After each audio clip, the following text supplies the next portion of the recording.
Hello friends, इस video में हम लोग वर्क थर्मोडायनेमिक्स में कैसे आगे होता है इन सबको हम थोड़ा सा आगे बढ़ाते हैं। पहले इस चीज का हम आइडिया लेते हैं कि रिवर्सिबल एंड इरिवर्सिबल प्रोसेस में जब वर्क डन होता है तो उनका कंपैरेटिव स्टडी क्या है, मतलब किस केस में ज़्यादा होगा, किस केस में कम होगा, उनका मैग्नीट्यूड की बात करें तो।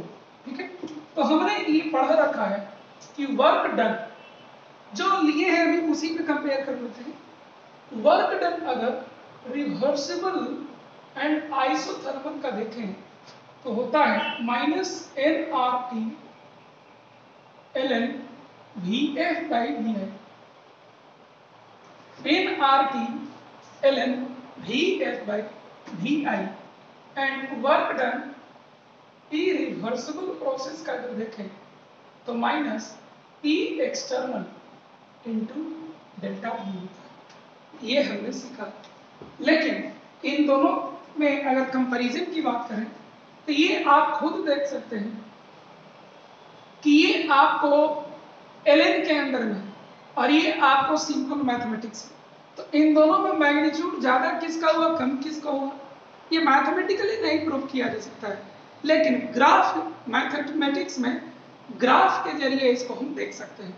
चलिए पहले हम लोग केस लेते हैं एक्सपेंशन।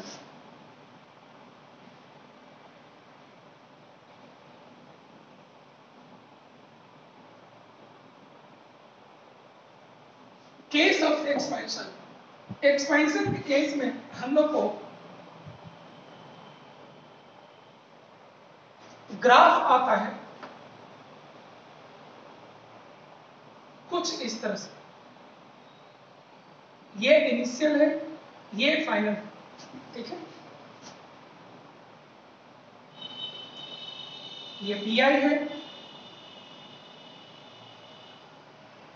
और ये आपका पीएफ।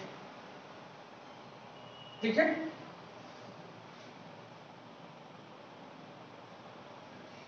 ये आपका वीआई है और ये आपका वीएफ। ठीक है, तो आपका वर्क डन अगर देखें एक्सपेंशन का तो वो कितना हो जाएगा, area under this curve, area under this curve. तो एरिया अंडर दिस कर्व आपको ये पूरा जो यहाँ पर दिखाई दे रहा है, ये पूरा आपको एरिया अंडर दी कर्व है। ये किसका एरिया है, ये रिवर्सिबल का एरिया है। किसका एरिया है, रिवर्सिबल आइसोथर्मल का एरिया है। अब हम सीखते हैं कि ये कहाँ है, P एक्सटर्नल। तो ये एक्सपेंशन का केस है, थोड़ा इसको बारीकी से देखिए।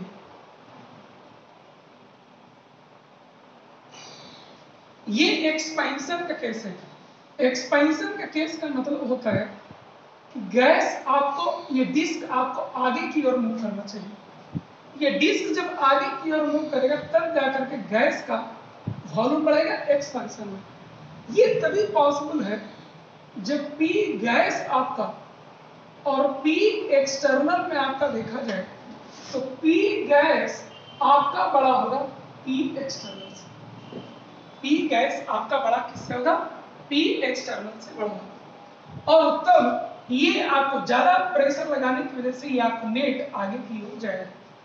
लेकिन जैसे ही ये डिस्क थोड़ा सा आगे जाता है, इस गैस का वॉल्यूम आपका बढ़ता है और इसीलिए P गैस आपका घटेगा। तो P गैस आपको घटते चला जाएगा। P गैस क्या हो जाएगा, घटते चला जाएगा। और P गैस घटते घटते घटते घटते घटते घटते घटते घटते एक ऐसा समय आएगा जब ये फाइनली P एक्सटर्नल के बराबर हो जाएगा। किसके बराबर हो जाएगा, P एक्सटर्नल के बराबर हो जाएगा। तो शुरू में जो ये दिया गया है ये P इनिशियल है और बाद में जो अंत में जो हो जाएगा वो आपको P फाइनल आपको हो जाएगा। ठीक है, तो इसीलिए जब हम इसको हम यहाँ पर एक्सप्रेस करने जाएंगे तो P एक्सटर्नल हमारा किसके बराबर है, तो P एक्सटर्नल हमारा P फाइनल के बराबर है। यानी कि P एक्सटर्नल हमारा P फाइनल के बराबर है। यानी हम इस पॉइंट पर इसको लिख सकते हैं minus P external into del V, यानी कि V final minus V initial. V final आपका ये है माइनस वी इनिशियल, तो वी फाइनल में से वी इनिशियल, वी फाइनल में से वी इनिशियल आप माइनस कर दीजिए, आपको ये वाला पार्ट मिलेगा। ये क्या आ जाएगा? V final minus V initial. यानी कि अगर देखें तो ये वाला बेस आपका यहां से यहां तक V final minus V initial है, और हाइट आपका यहां से यहां तक वी एक्सटर्नल है। इसको आप कलर कर दीजिए।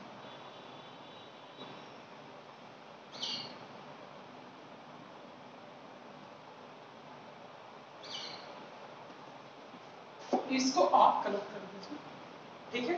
इससे आपको क्या मिल गया? ये वर्क डन मिल गया किसका? इरिवर्सिबल। अब आप खुद ही बता दीजिए कि एरिया अंडर द कर्व में कौन ज्यादा है? रेड वाला पार्ट इतना कवर करता है, वो ज्यादा है एरिया, कि ब्लैक वाला पार्ट जो इतना कवर कर रहा है वो आपका वर्क ज्यादा है?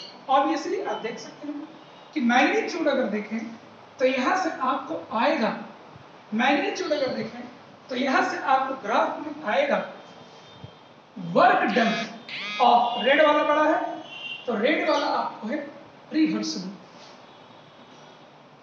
Reversible is greater than work done irreversible, ठीक है।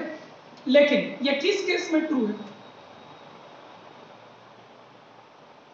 It is valid for what? For gaseous expansion।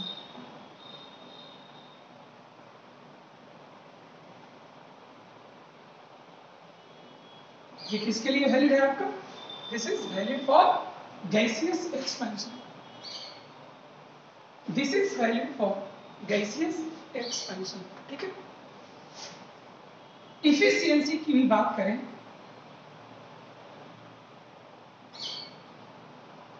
Efficiency भी काम करने की एबिलिटी को ही कहते हैं। इफिशियंसी की अगर बात करें तो एक्सपेंशन के केस में रिवर्सिबल का ज्यादा हो जाएगा इरिवर्सिबल से। तो ये भी आप ध्यान रखिएगा कि कभी भी आपको इफिशियंसी पूछा जाए कि रिवर्सिबल प्रोसेस का ज्यादा होगा कि इरिवर्सिबल का ज्यादा होगा इन case of any kind of expansion, तो आपको ये प्रूव हो जाएगा, ठीक है। चलिए, इसी तरह से हम लोग एक्सपेंशन के बजाय अगर हमें कंप्रेशन का केस दे दिया जाए तो हम क्या करेंगे? अब अगर उसी चीज को एक्सपेंशन के बजाय अगर कंप्रेशन में देखा जाए तो क्या होगा?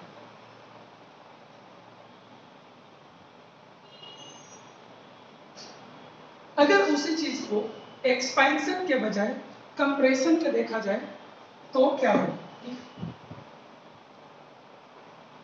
चलिए, तो कंप्रेशन का केस लेते हैं फिर से। फॉर्मूला तो ये सब वही रह जाएगा,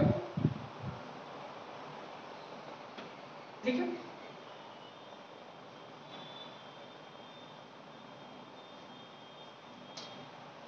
कंप्रेशन का मतलब होता है, ये पी ले लीजिए और ये भी ले लीजिए। कंप्रेशन का मतलब होता है सिस्टम को वॉल्यूम डिक्रीज करना चाहिए। वॉल्यूम डिक्रीज कब करेगा? जब ग्राफ आपको ऐसे जाएगा, तो ऐसे केस में ये आपका इनिशियल पॉइंट हो जाएगा और ये आपका फाइनल पॉइंट हो जाएगा, ठीक है। ये भी इनिशियल हो जाएगा और ये भी फाइनल हो जाएगा,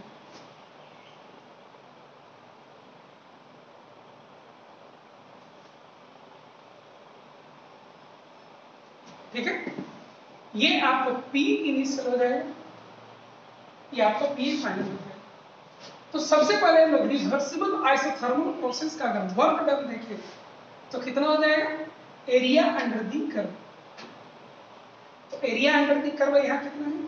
फिर से बना लीजिए, ये आपको area under the reversible process का है।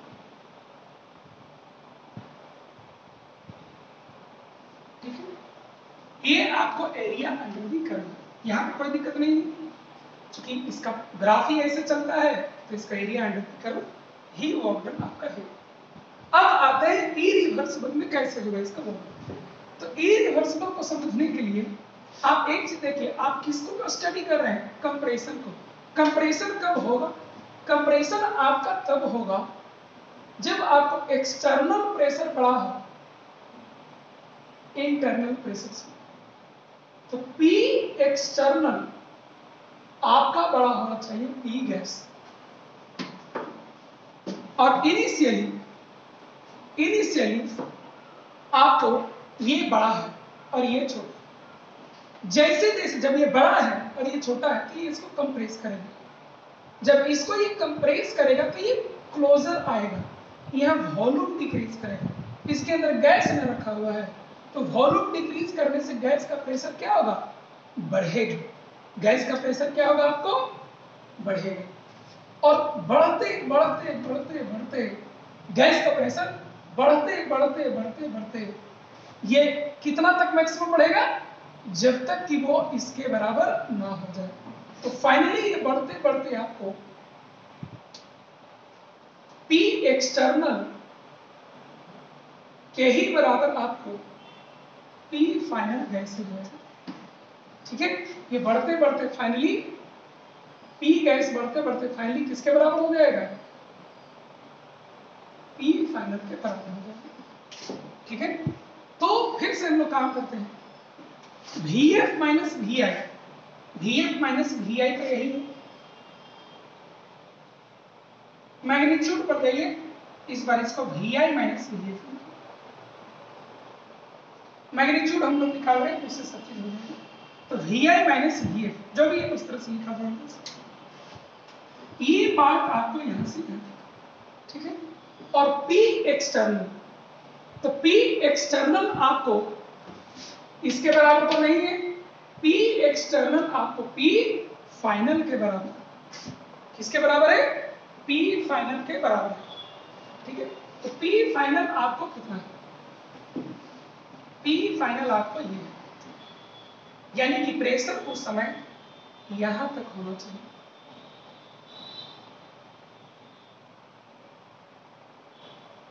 तो इसका अगर मैग्नीट्यूड यहां दिखाना चाहिए एरिया अंडर द कर्व, तो वॉल्यूम वाला टर्म ये हो जाएगा और प्रेशर वाला टर्म ये हो जाएगा, इसी को आपको शेड करना होगा।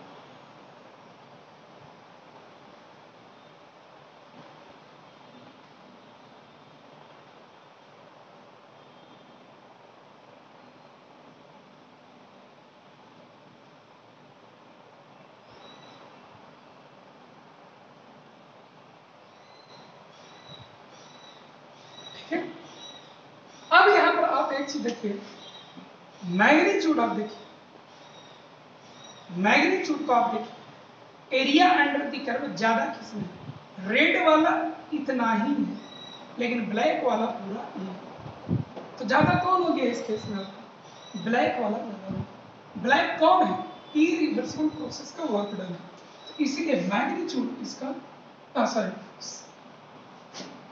ऑर्डर इसका चेंज कर जाएगा। अगेन जब कंप्रेशन का केस रहे तो इरिवर्सिबल प्रोसेस में आपका वर्क डन ज्यादा होता है और रिवर्सिबल में आपका क्या हो जाता है, कम हो जाता है।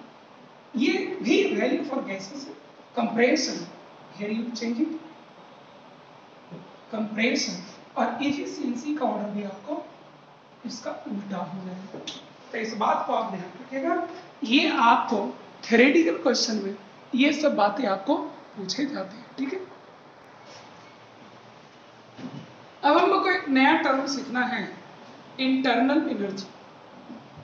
जैसे कोई भी केमिकल सब्सटेंस होता है, ये कोई भी सिस्टम होता है, हम लोग को तो ज़्यादातर यहाँ केमिकल सब्सटेंस ही रहेगा, तो कोई भी केमिकल सब्सटेंस होता है, उनके मॉलिक्यूल्स के पास जितने तरह के एनर्जी आप सोच सकते हो, सोच लीजिए, उन सभी तरह के एनर्जीज को आप ऐड कर लीजिए, that is called internal energy of the system. जैसे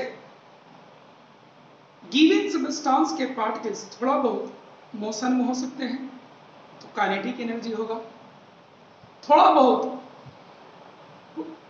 इंटरमॉलिक्यूलर अट्रैक्शन जैसे सॉलिड है, लिक्विड है या रियल गैस है, तो सॉलिड, लिक्विड और रियल गैस इन तीनों केसेस में आपको इंटरमॉलिक्यूलर फोर्सेस ऑफ अट्रैक्शन भी काम करते हैं और इसीलिए वहां पोटेंशियल एनर्जी भी एग्जिस्ट करता है।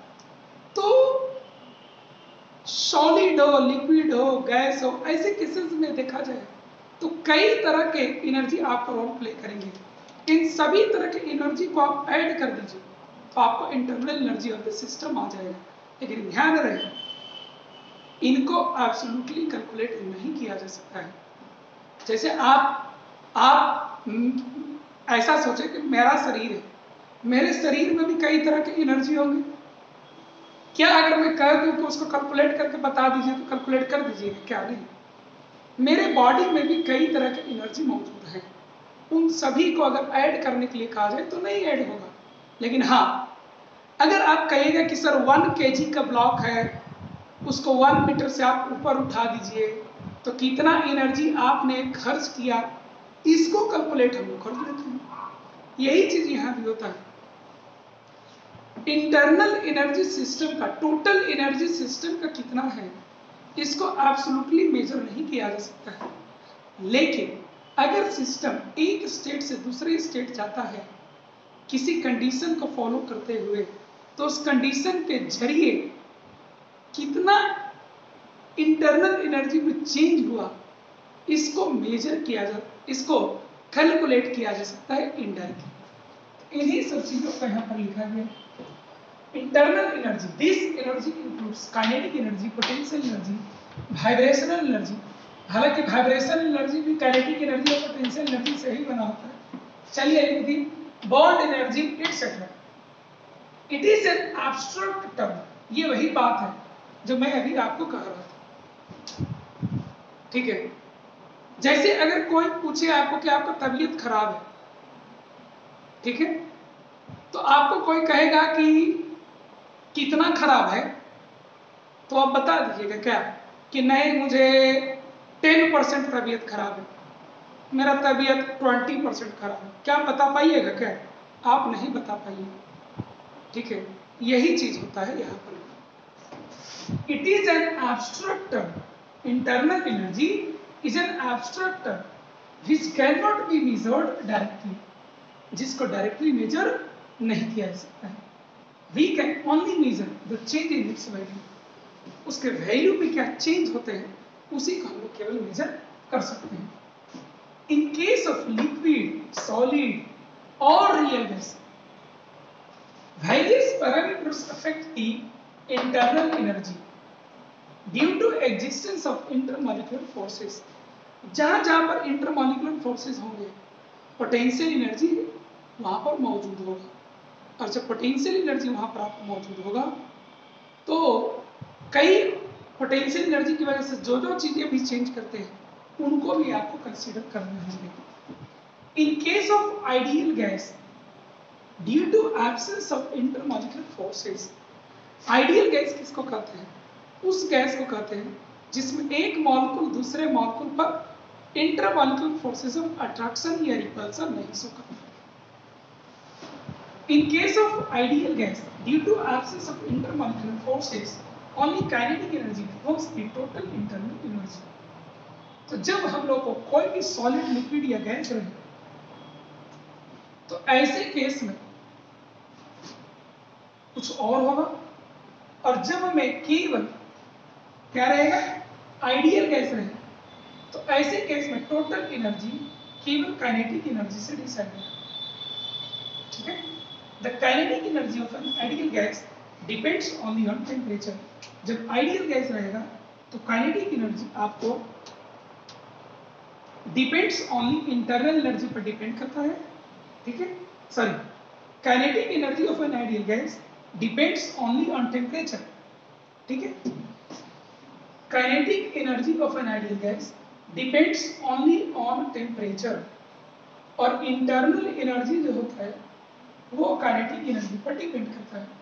तो इसीलिए हम लोग लिख सकते हैं कि internal energy of an ideal gas is can be written as a function of temperature plus some constant, इस तरीके से हम चाहे तो इसको लिख सकते हैं। ठीक है, इंटरनल एनर्जी आपका स्टेट फंक्शन होता है और इस स्टेट फंक्शन को किसी भी दो पैरामीटर में एक्सप्रेस किया जा सकता है।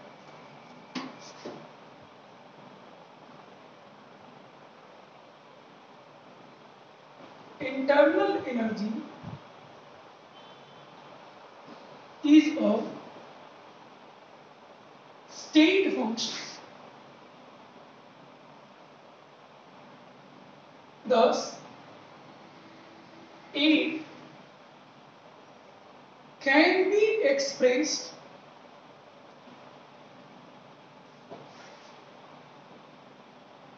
in terms of, it can be expressed in terms of any two parameters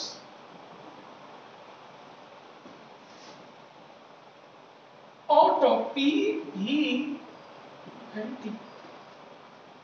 लेकिन ज्यादातर केसेस में हम लोग को V एंड T वाला यूज होता है, तो हम लोग मान लेते हैं कि internal energy as a function of what, V and T। Internal energy is a function of V, volume of the substance, and T, temperature. इसीलिए du क्या हो जाएगा, du तो एक पढ़िएगा हायर मैथमेटिक्स में जो हमें अभी यूज कर रहे हैं, मैं करता हूं। देखिए यहाँ u it is dependent on two variables, तो इसको जब डिफरेंशिएट करने जाइएगा तो पहले आपको एक के रिस्पेक्ट में डिफरेंशिएट करना होगा by keeping the other constant, और जब आप t के रिस्पेक्ट में डिफरेंशिएट करेंगे उस समय v को आपको कांस्टेंट मानना होगा। तो पहले हम v के रिस्पेक्ट में करते हैं, क्या लिखेंगे, del u by del v keeping temperature constant into dE। इसी तरह से del u by del t keeping volume constant into dt। इस तरह से हम इसको लिख सकते हैं। ठीक है, इसको लिखा जा सकता है, ये जो आपका होता है यही वैल्यू होता है CV इंटू डी, और ये क्या हो जाएगा, del u by del v into D. ये जो एक्सप्रेशन आपको आया है इंटरनल एनर्जी का, ये आपको सभी solid, liquid, real gas, ideal gas सबके लिए वैलिड है। It is valid for all solid, liquid, real gas और इवन आइडियल गैस, सबके लिए आपको वैलिड है। जहां पर CV क्या है, CV is the heat capacity at constant volume. CV क्या है, heat capacity at constant volume. Ideal gas के लिए क्या होता है,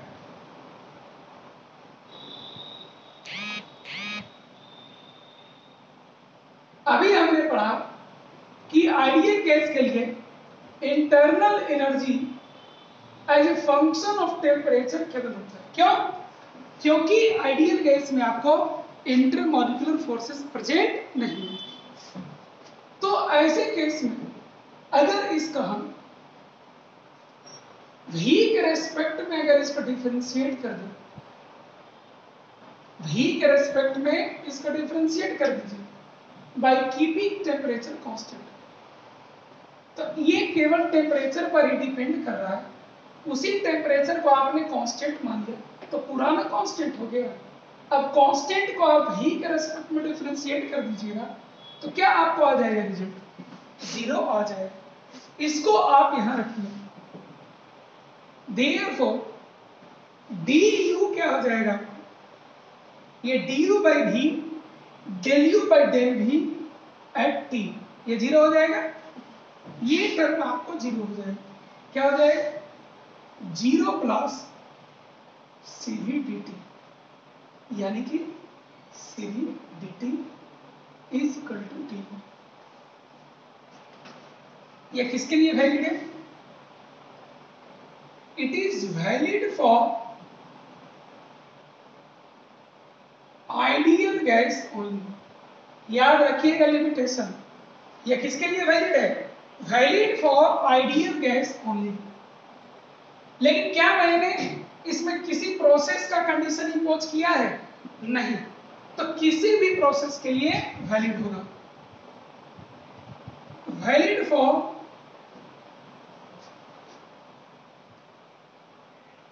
एनी टाइप ऑफ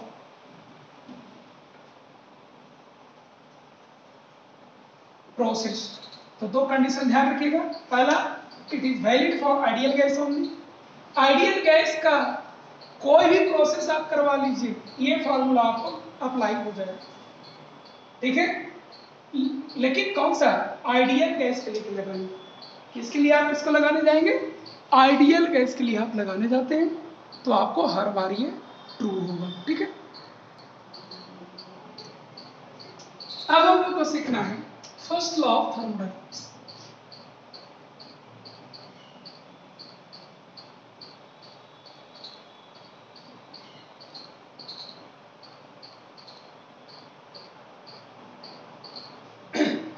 क्या सीखना है? First law of thermodynamics. तो फर्स्ट लॉ क्या है थर्मोडायनेमिक्स? तो ये बेसिकली एक एनर्जी कंजर्वेशन प्रिंसिपल है। ये बेसिकली क्या है? एनर्जी कंजर्वेशन प्रिंसिपल है। किसके ऊपर लगाया जाता है? तो जब कोई जब कोई एक सिस्टम एक स्टेट से दूसरे स्टेट जाता है फॉलोइंग सर्टेन थर्मोडायनेमिक प्रोसेस, तो उस प्रोसेस में कुछ एनर्जी चेंजेस होते होंगे, कोई एनर्जी घटते होगा, कोई एनर्जी बढ़ते होगा। तो बेसिकली आपको फर्स्ट लॉ ऑफ थर्मोडायनेमिक्स आपको इसी से रिलेटेड एनर्जी कंजर्वेशन प्रिंसिपल है, ठीक है। इसी से रिलेटेड क्या है? Energy conservation principle. तो इसको लिख लिया जाए, the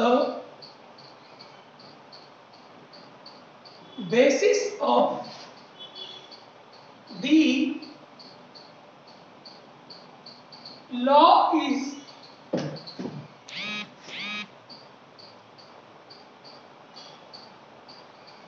energy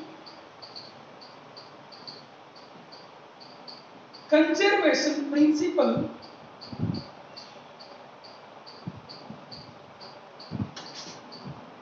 applied to a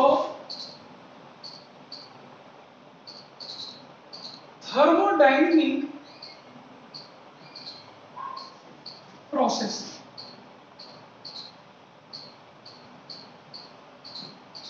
क्या है? The basis of the law is energy conservation principle applied to the thermodynamic process। आप ऐसा सोचिए कि सिस्टम ये एक स्टेट से दूसरा स्टेट में गया, एक स्टेट से दूसरे स्टेट में गया, कोई ना कोई थर्मोडायनेमिक प्रोसेस को फॉलो करके गया हो, आइसोथर्मल, आइसोबेरिक, आइसोकोरिक, एडियाबेटिक या और भी इसका नाम हो सकता है, किसी को तो फॉलो करके गया हो। तो इस प्रोसेस जब ये हो रहा होता है तो उस समय सिस्टम के ऊपर एनर्जी कंजर्वेशन प्रिंसिपल अप्लाई किया जाता है, यानी सिस्टम का टोटल एनर्जी कंजर्व होता है, ठीक है। उसी चीज से ये रिलेटेड है। इसमें हम करते क्या है? ये लॉ का क्या कहता है? तो इस लॉ का स्टेटमेंट है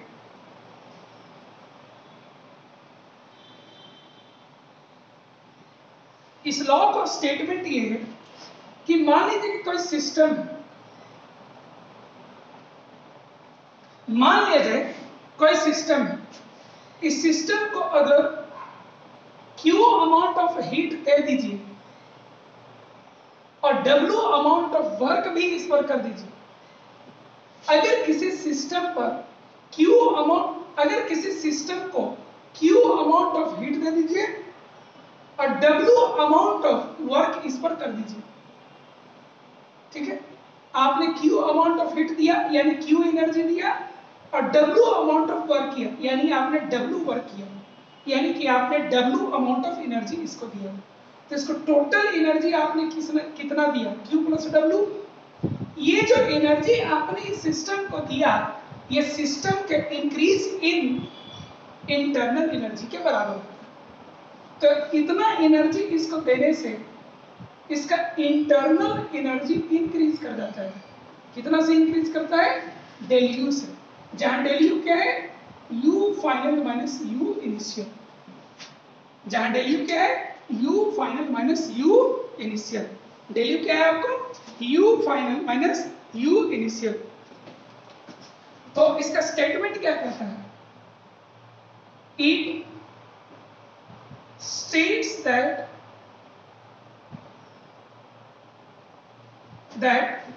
if Q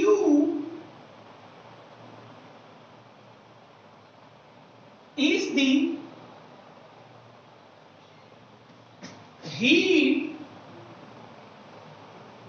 given to the if Q is the heat given to the system and W is the work done on the system,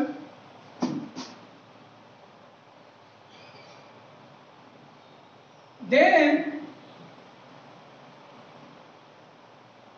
increase in internal energy of the system del U is equal to Q plus W. Increase in internal energy of the system is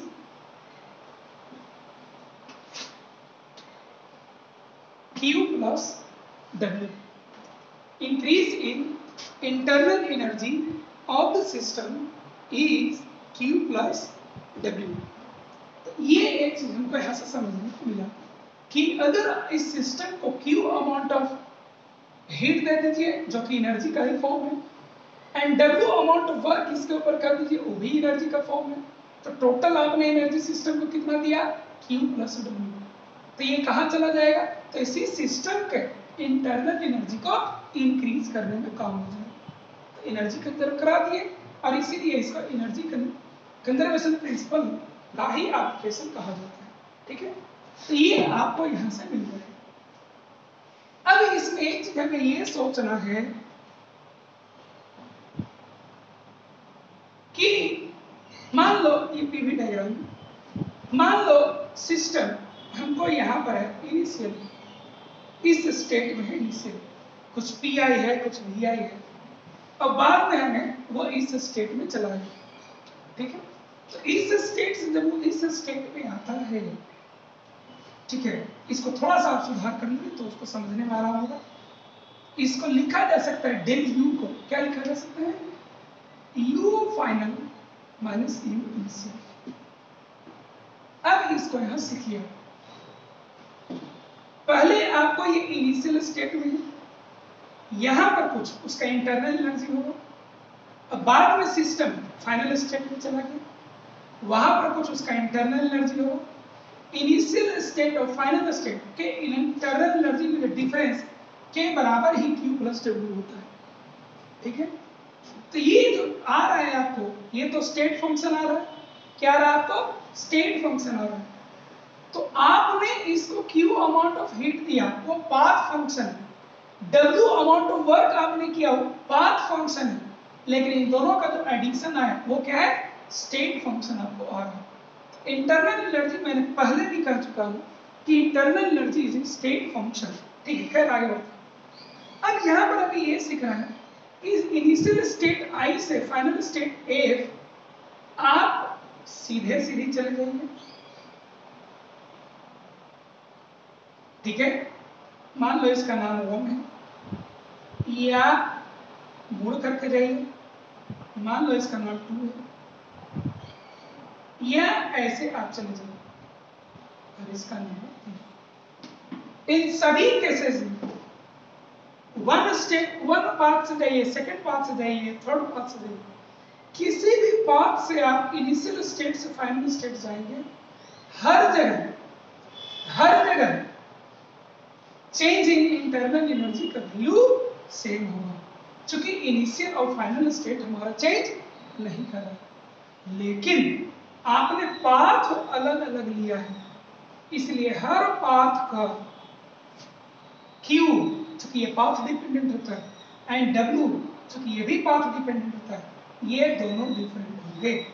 तो हर इन paths का Q and W different होंगे, लेकिन इन सभी path का change in internal energy same होगा। तो इसी चीज को हम लोग लिख लिया जाए, therefore del U is equal to Q1 plus W1, Q2 plus W2, Q3 plus W3। ठीक है, तो इस बात को नोट कर लीजिए। क्या यहां पर सीखे कि Q and W may be different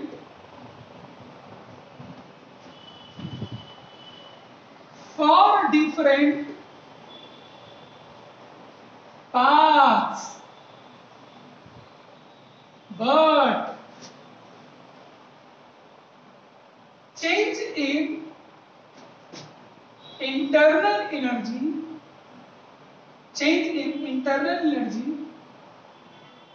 will remain the same for all the paths। सभी पाथ्स के लिए आपको चेंज इन इंटरनल एनर्जी का वैल्यू आपका सेम होगा। ठीक है, चलिए फर्स्ट लॉ ऑफ थर्मोडायनेमिक्स में यही प्रूव करें।